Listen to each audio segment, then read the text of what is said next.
Welcome to Sharp Sharp. This is episode 19, not episode 20. We've been holding our thumbs for episode 20, which is next week. But our producer Dylan says that we're not allowed to say that yet. So that it'll be next week, it'll be episode 20. Thanks for joining us. We have, again, a stellar cast. We have Zukile Majova from Scrolla.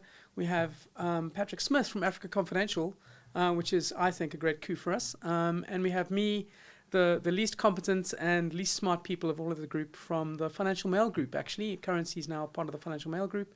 We relaunched Financial Mail this week, so it's a big deal for us.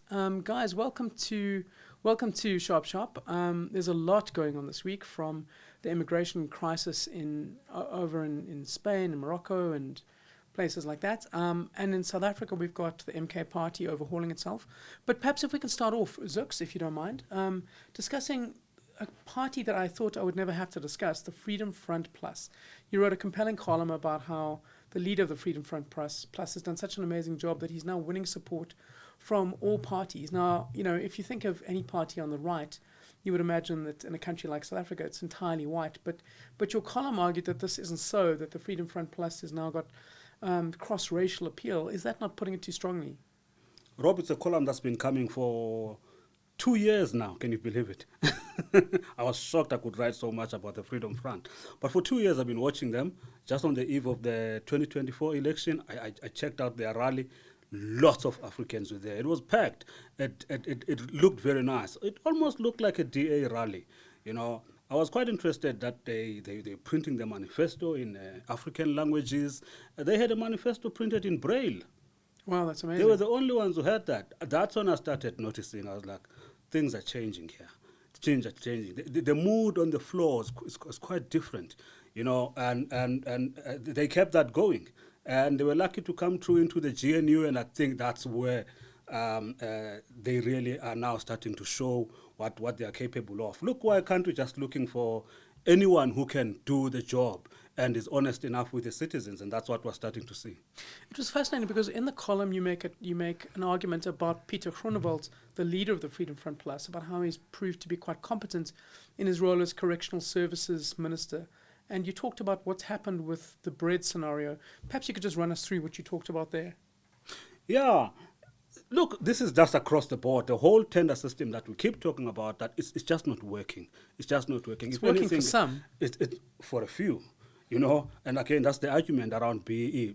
Before you make it a racial argument, the BEE thing, you've got to go with the substance that it actually has not worked. It doesn't matter whether you're white or black. It just has not worked. It needs a review. And that's what he's doing, and people are very happy with it. You had somebody there who got a tender, does not have a bakery, and is providing bread at 24.50 Rand, which is 24.50 per loaf. Per loaf of bread, which is way beyond what you can get now. I mean, now that prisons are making their own bread, it's actually costing 8 Rand per loaf of bread from 24.50 Rand. That guy was making R1 million a month for doing nothing. That's amazing. So what Pieter Groenewald did is he essentially allowed the prisoners to start making their own bread at a cost of about 8 Rand, which is a 66%, 2/3% cost reduction. Back to basics, Rob. Back to basics of running a government, especially if you're saying that the government is broke and we are all tightening up the belt, which we as South Africans are not happy because we are tightening the belt and they are not tightening the belt. Ministers are getting salary increases. Life continues as usual. People are driving around in 6-5 cars just going to a rally in Mount Frere. Who's going to do anything to you in Mount Frere? So that's what people are impressed with the Minister of Correctional Services. And there's a lot. He's really, really cutting back, and we see that the number of escapes now in prisons have dropped. Things are really improving. He's talking and he's doing the work. That's what South Africans want. The Freedom Front Plus comes a lot of ideological baggage. I mean, There was a sense that the DA, for example, still has people from the National Party, actually the older party, National Party, a lot of those people, the National Party did actually merge into the ANC at some point. So in a sense, that is not necessarily accurate. But perception that the Freedom Front Plus is inherently right-wing. If there's any party that I think black voters would believe will bring back apartheid, it would be the Freedom Front Plus.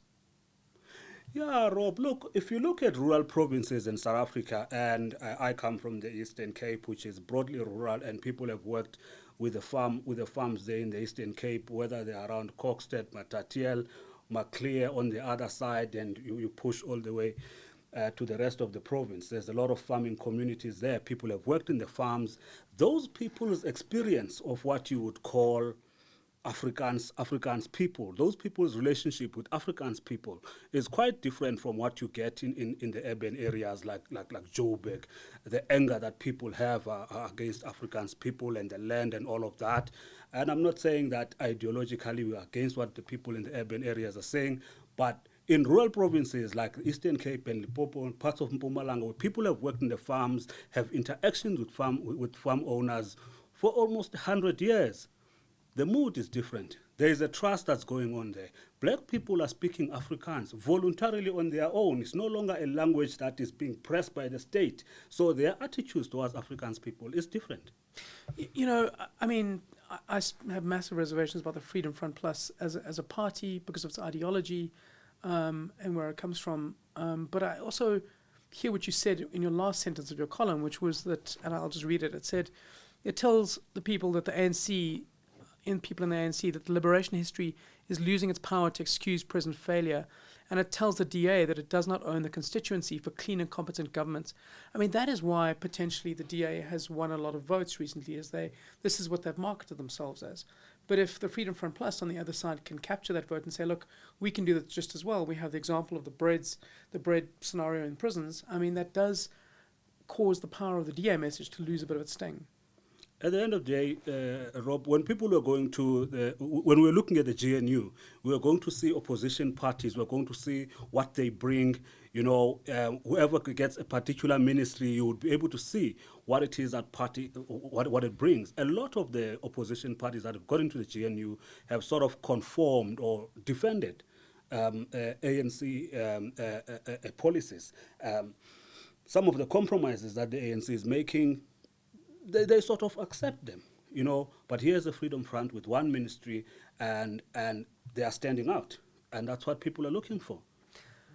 Patrick, thanks for joining us on this podcast. I wanted to ask your thoughts from the outside, I suppose, the perception of the Freedom Front Plus and the DA.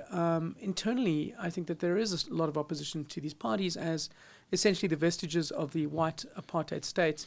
I think a lot of people do think that, even if that might not be the reality. Is there not that sense that the Freedom Front Plus is the far right wing of South African politics, and hence it would lack social license and, I suppose, legitimacy? I mean, that's definitely the sense that comes across to an outsider. And if you look at that delegation of Afrikaners to the Trump White House last year, I think that was there was some connections with the Freedom Front. It was kind of endorsed, I think, partly by the Freedom Front. So I think that might cut both ways. I mean, as a sense, if you're a nationalist in South Africa, I mean, assuming you're a nationalist for the country, that appeared to be kind of doing your own country down in public. So I don't know how that would play with the Freedom Front supporters in general. But I think what I thought, Zukile's point about the differentiation between the urban and the rural constituencies, I think is tremendously important. And what you're seeing, I mean, across the world, when you get an incumbent regime, normally they get very unpopular in the cities where people find it easier to mobilize and organize protests and demonstrations against them. But they hold up their support in the rural areas where people are more dispersed and more willing to kind of they're getting on with hard work, and they have less time for kind of arguing over the niceties of political ideology. Well, it's interesting that what's happening in South Africa is the ANC is losing support in the cities, but it's also losing support in the rural areas, from what Zukile is saying. And just as well, I mean, just with the DA, I think the DA kind of personifies what we see in these sort of centre-right, liberal, centrist type parties in Europe. There's a sense of, moral superiority. We're kind of right, because we're not extreme on the left, we're not extreme on the right, and we're just the sensible people trying to do market economics, and you can't really knock us. And that's not really working with as many South African voters as you'd expect. So I think it's a tremendously important development. I guess it depends how adept the Freedom Front are in bringing on a new crowd of leaders. I mean, because they're all. I mean, the guy that we all used to talk about, Constant Villiers and so on. I mean, where are his successors? I mean, are they young? Are they dynamic? And are they? I mean, how many? If they can get African supporters, how many senior officials in the Freedom Front are actually African or black? I would imagine that's a tiny percentage. So, what do you think? Yeah, I mean, but I noticed that now with the local government elections, they've got a lot of African councillor candidates that they've put up. That's fascinating. That's quite interesting. And I'll tell you something that's very interesting. In my ward, in Mount Frere, you got one FF plus voter, and I know who it is. And the person told me, they told me before the voting that I'm going to shift from the ANC. I'm going to vote FF plus. I was like, that's an interesting choice. That's a massive break. Exactly. Was this just based on material conditions and just the thought that the Freedom Front were going to fix things up locally in terms of living standards and public services and things? No, basically, Patrick, it's people who grew up in the farms. Their families, some families have been living inside the farms for the past 50 years. They worked in the farms and all of that. In my village, I'll tell you, when as much as there is unemployment, you would have a bus coming all the way from the Cape that's going to load all the men in the area who are not employed, whether they're going to pick up apples during the season or is picking of potatoes. They come back with stories, sit around the tavern and tell people what happened and all of that when they were gone. That's free transport. They get there, they're accommodated, there's food. Obviously, I'm sure the shifts are just unbelievable because it's picking season. Things have got to happen very fast.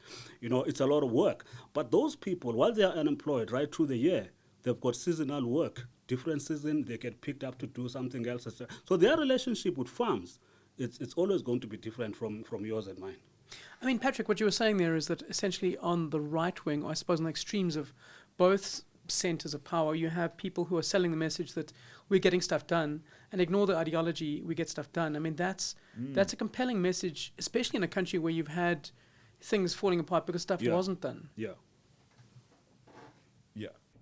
Yeah, I get, and that's the big ANC weakness to say, what have we done in 36 years or whatever. I guess, and I just wonder how serious this displacement from the DA voters to the FF, I mean, to the Freedom Front, I mean, if that's a trend, that is going to push politics to the right. I just wonder what Zukile, I mean, is remaining of the sort of the Freedom Front nationalist agenda. Does anyone from the Freedom Front openly stand up and say, well, actually, they use those phrases like the so-called apartheid and stuff like that. Do they get into that, or they just push that to one side because they know it's not going to sell electorally? There's no sense of nostalgia for the nationalist regime. I mean, right now, these elections are all about efficiency. I mean, the DA has not changed on its positions in terms of policy, and no one can claim that they have, but they are selling efficiency. Now when it comes to the FF plus, it's more or less the same ideology that they're putting out there, that we can do the work, we are doing it efficiently, trust us. They've got a campaign called Nangumlungu, which is, here's a white man. If you're tired of potholes, Nangumlungu. So here's your option, and it's all about options, really, Patrick. I mean, if you look at, let's say you're a black voter and you want to change, and you don't really like the DA, within the black parties, all of them are ANC parties. If you look at them, UDM comes from the ANC, so it's the same ideology. So you can't go to the EFF because it's ANC. You can't go to MK Party. It is ANC. So where do you go? You end up looking at the white parties, and that's where the options are. But in terms of the language of the FF plus, it is changing a little bit.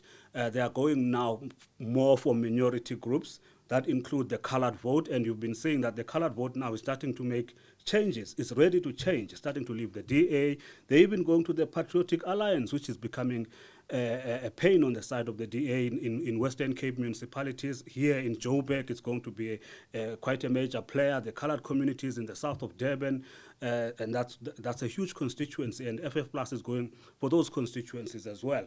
The Indian community in Durban, Raj Bansi's party has become very weak, Minority Front, and those people are available. And the Patriotic Alliance is quite right-wing in its views. I mean, it's very conservative. It's very conservative, sometimes quite extreme. But I think this also demonstrates, I suppose, how the way people speak has changed. I mean, you have a look at this week, Julius Malema was attacking MacG, the biggest podcast in the country. I mean, it's a way, podcasts and new information avenues, I suppose, are reaching people in the way that these traditional parties aren't, and changing, I suppose, the method of framing why people vote for parties, right? I totally understood why Julius Malema's difficulty. You know, he's trying to get young people in universities and all of that, trying to politicize them. These are born frees. You know, when you're going around telling them about kill the Boer, kill the farmer, people are like, what are you talking about?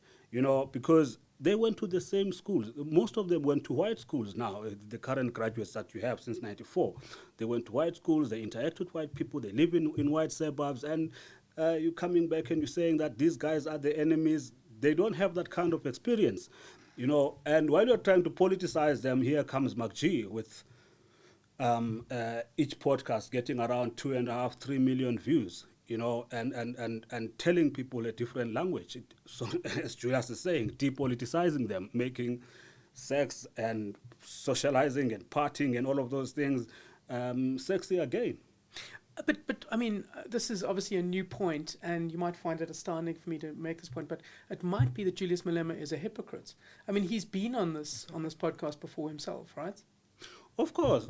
Everybody wants to be on this podcast. He probably wants to be the only one who's on the podcast. I mean, you can imagine if you get a rally at FNB, 100,000 people sitting there, that's just like less than 10% of what MacG gets in one day, you know. So Julius is looking at MacG's views and saying, Jesus, this guy is taking all my people, and I'm preaching a different thing. He's busy preaching something else. You know, he's telling them that you can live without politics. Not all of us must chase tenders. Not all of us must put our lives in politics. And you are free to vote for whoever you like. You don't have to remain pigeonholed and say we are a group who are black. This happened to our ancestors, therefore we'll vote this particular way. He's making people even more open-minded. You would assume the people who are traditional controllers of information flow are threatened by podcast. But I mean, podcasting is a massive business now. There was I think Forbes or Fortune this week had a list of the the most famous podcasters, the ones who've made the most money. Podcasting is a very, I mean, I'm invested in this particular business and saying that it's a big thing, but it's the way in which you speak to people that is, like you say, it takes the sting out of politics to some extent. If you can speak to people openly about these things that are not just about framing your world in a specific way. Yeah, I mean, I've worked in the broadcasting industry for a long time, Rob, and I'll give you a simple example that people don't notice. There's not a single private-owned radio station in South Africa that has got a national license. There is a reason for that. If you're private, they give you a regional license. Sometimes they give you 2 licenses, one for Johannesburg, one for Cape Town, but never a national license, no matter how compelling that particular broadcaster is. Let's say EWN, for instance. You know, Eyewitness News. You should be having a national a broadcaster like that one, but you don't. That's protectionism, but also that's control of information flow. That's making sure that you control the state broadcasters. Now, podcast cuts all of that. You know, you don't have to wait for the evening news. It comes through right now. But also it builds new identities of celebrity talk show hosts and all of that, the likes of MacG, as I'm saying. You know, and it's uncontrolled. People can speak for an hour in a podcast, and it's unedited. We are very much edited because we edit ourselves because we're that smart. No, I'm kidding, we don't at all. But does it not say so much about the fact that Julius Malema's party is losing, I suppose, support and the ability to control the message? Is that not what he's objecting to? I mean, how the EFF is diminishing in its support, right? I mean, is this his reaction to that? Yeah, I mean, they lost votes in the last election for the first time. They were a growing party, etc. And you can see the trend. They lost a lot of votes. It went down to 9.5%. They lost a lot of votes in KZN. and KZN at the moment, it's quite clearly that EFF is not going to do very well in KZN. One of the problems between Malema and MacG is that MacG, in one of his shows, he actually reads the EFF manifesto, and it says that it will defend foreigners in South Africa and all of that. And with the immigration problem that we have, that podcast has set Julius Malema back in a big way. We're going to see what's going to happen on 4 November, but a lot of people are saying they're going to punish Malema for his stand on immigration. That's fascinating. It gets us onto our third subject, which is essentially about immigration, what's happened there. I mean, the MK party has, to some extent, they're the ones who mopped up lots of the votes in KZN from Julius Malema. Yeah. But they've also been the party that has been perhaps the most blatant about aligning themselves with the anti-immigration movement in South Africa. And yet you've seen a sense that perhaps in the last couple of weeks, the anti-immigration movement in South Africa has lost a lot of its impetus. Would that be fair to say? The MK party came late in this anti-immigration protest that's been going. It's been going on for 2 years or so now. They came quite late, and during the time when people were burning trucks on the highway, protesting against the hiring of Zimbabwean drivers, there was no MK in that protest. They took advantage of what they saw, this groundswell, and they're like, "Hey, we need to be part of that." Basically, that's the honest hypocrisy of it. It's quite clear that they are going to benefit. They are going to benefit more than any of the established parties. Up to an extent, you would say that Patriotic Alliance, which was the first to come out with Abahambe, which has become the theme now of they must go. They will also benefit from that, but quite clearly the MK party is got a lot to win. They probably win a Tekwini, which is quite a big metro. We're talking billions, right, in terms of the budget in their hands. Well, I mean, the thing is, the anti-immigration protests across the world, they dip and they spike. But the point is that the real issue is still continuing, and we saw a lot of this in Europe this week, right? I mean, Patrick, your thoughts on what's happening in Europe, because it's been all over the news here, and I think it has illustrated that people can quell the problem at times, but the bigger issues still remain. Well, yeah, I mean, I think it shows the multiple factors at work here. So, yes, you've got the anti-migration sentiment in Europe, which is obsessing European governments. I was with a Dutch friend last night who was telling me that, the centre-right coalition in Holland speaks, migration is their sort of default subject, just to sort of prove what we're up against. But what happened in the enclave, the Ceuta enclave, next to Morocco, which is actually Spanish territory, was absolutely remarkable in so many ways, partly because no one knows what really sparked it all. But the thoughts are that it was put up by the social media people. They promoted the fact that, it's summer, the Spanish border guards are on holiday, and there's this new law in Spain that you have a constitutional right to get citizenship. They can't turn people away. And there was a deliberate misinterpretation of this stuff, but it became this sort of mass movement towards the border. About 60 to 80,000 people tried to storm that border. Ceuta actually is not, it's not contiguous with the European mainland, obviously. It's part of Morocco, and it's not part of the Schengen area either. So even if you got to Ceuta, you have no right to cross into Spain. In fact, it's harder to get from Ceuta, the Spanish enclave, to European Union mainland than it is from Morocco. So there are a lot of misapprehensions about it. But what was remarkable is the far right in Europe's reaction to this. It was the ultimate political stage set. The people like the leaders of the Reform Party, the far-right anti-migration party in Britain, all went down to Ceuta with their video cameras, filming people. They were dressed immaculately in tropical suits and all the rest of it, so they couldn't be confused with the poor, desperate migrants. And they were filming these people saying, this is the future unless we get tough on migration. It was a gift to the right wing. Yeah. Absolutely. It's given them video footage that they can use, all over the place. And that's Republicans too. It also wasn't great for Morocco, which has got, I suppose it's trying to build deep relations with Europe, and we talked a bit about how it's essentially becoming a backdoor for kind of Chinese European EV vehicles to reach Europe, right? That's a really interesting part of the equation. I think with Morocco, it's not good for two reasons. One of which is they've spent an inordinate amount of diplomatic effort persuading European Union countries to back their position on Western Sahara, to recognize their sort of limited sovereignty and devolution plan for Western Sahara as the one to follow, and to kick out the UN demands for a referendum in Western Sahara. They've done that, and they've done that incidentally in several African countries. Places like Ghana and Kenya have signed up to that as well. It's not just European states. So that's one victory. So they would want to presumably to uphold that. That the other one is the Chinese vehicle thing. Is what companies like BYA, Build Your Dreams, are coming into Africa to do now is to do joint venture manufacturing operations in those African states that have tariff-free agreements with the European Union.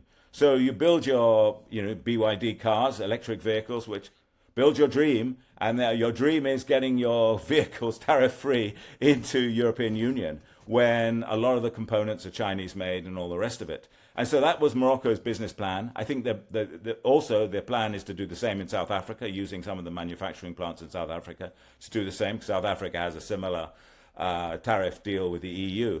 But now that's put at risk. And already the European Union were trying to find ways to stop it. Because on one level, they can't be seen to kind of come down hard on Morocco's tariff-free access to the European Union market, because that would be against everything they're trying to argue. So what we need is to build up economies in Africa, and then that ends the reason for migration.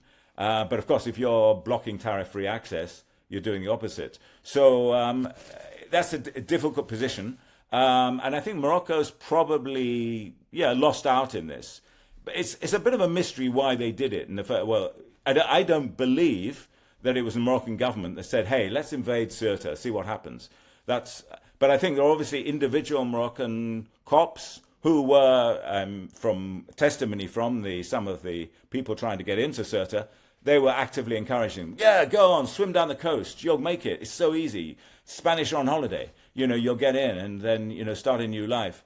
But it does, maybe final point would be on the Moroccan situation. It's one of the best run economies in terms of getting access to capital, getting access to investment, processing deals and all the rest of it. It's very big on green energy. It's very big on artificial intelligence and tech development and all the rest of it. It seems to be doing everything right. But if you're still left at the end of that with a chronic unemployment problem and a middle-class population that is very, very dissatisfied with things, it just shows you the mountain they have to climb. Which I suppose is something that we're dealing with in this country as well. You have South Africa as well, where you have these pressures playing out. And I do think, ahead of our elections in a couple of months, you have right-wing parties. We had the MK party, which will absolutely love to talk about this, use this kind of example of what happens when you let people in. Yeah, interestingly, our Minister of Foreign Affairs, Ronald Lamula, was in Nigeria, again trying to explain himself, regarding what has happened in South Africa. And in South Africa, we're busy arresting Nigerians still. They have not come up with a proper solution of documenting immigrants. They're already here. They're already here to try to get 2-3 million people out of the country. That's insane. Even if you do, we will lose skills in South Africa. We're going to have problems.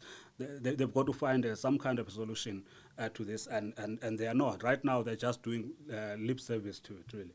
Which is what's happening in Europe as well. I think that this situation in Morocco has forced it, onto the front pages, and certainly has forced people to reckon in a bigger way with it.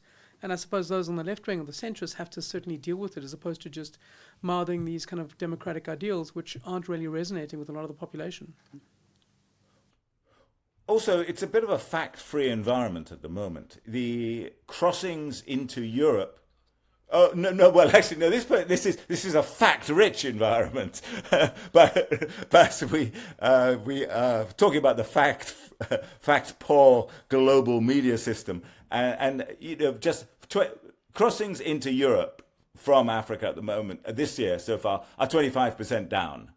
They're at the lowest level since the pandemic.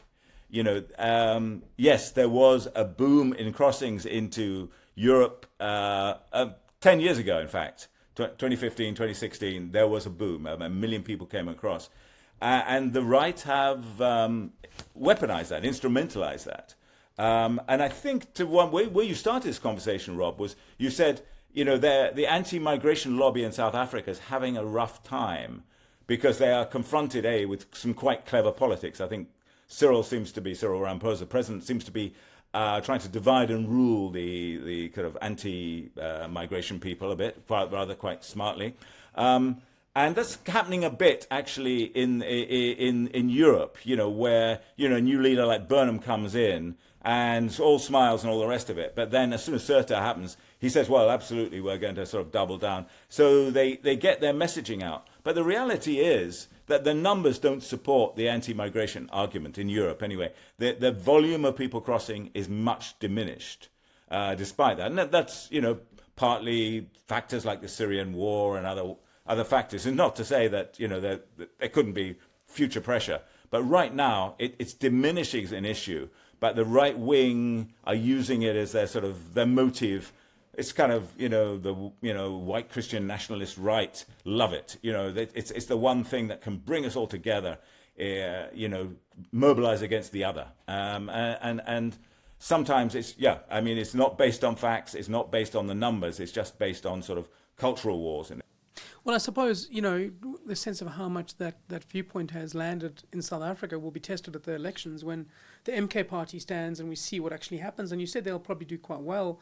But as a final point, just before we go, I mean, Jacob Zuma announced changes to the MK party last night, which were wild and just made the MK party seem more like a mob family. I mean, can you talk us through what happened? Yeah, Rob, I mean, quite interesting. He dropped former judge John Hlophe. They were quite close with John Hlophe. John Hlophe got into trouble and even got impeached for trying to get other judges to find in Jacob Zuma's favor in his many trials and all of that. And he was rewarded with a position. He's still the leader of the MK party in parliament. But he was stripped of those powers yesterday. It was quite impressive. And guess who replaced him? Jacob Zuma's son, Duduzane. And again, let's credence to what people have been saying. It's a family stock fair for the Zumas and all of that. Now, when we look at previous changes where Jacob Zuma took over the account of the parties, now the accounting officer and all of that, the way I see it is that he doesn't want anyone in the party to know where the money comes from. Wherever he strikes those deals about the money, and you can see that they are now quite clearly funded. When you look at the electioneering material, you can see that the funding has arrived. And Zuma has been going around different countries, meeting different people, even going to India to meet his old friends, the Guptas. Now, if you get outsiders and you tell them, listen, we got 100 million rand from where, that information is going to go out. Right now, as journalists, with all the contacts that we have, we don't know how much they have and where it came from, So it's all within the family, It's a clear succession planning that is happening now. And Duduzane Zuma was somebody who Jacob Zuma organized to have roles in the various Gupta enterprises. Absolutely. So he's absolutely the most trustworthy of people who can, extract money from friends and cronies and use it to advance the family operation. So I suppose the good part is that we now have a succession plan for the MK party. We know what the next plan is, and that's to have Duduzane on the posters. Yeah, we no longer have to ask the question of what happens when Jacob Zuma goes. We know what happens when Jacob Zuma goes. Duduzane takes over. Guys, well, that's enough of Sharp and us for this week. Thank you very much for joining us. And please remember to subscribe to Scrolla, to the Financial Mail, and to Africa Confidential. Patrick Zooks, thanks so much for joining us. It's been a great chat. Sharp.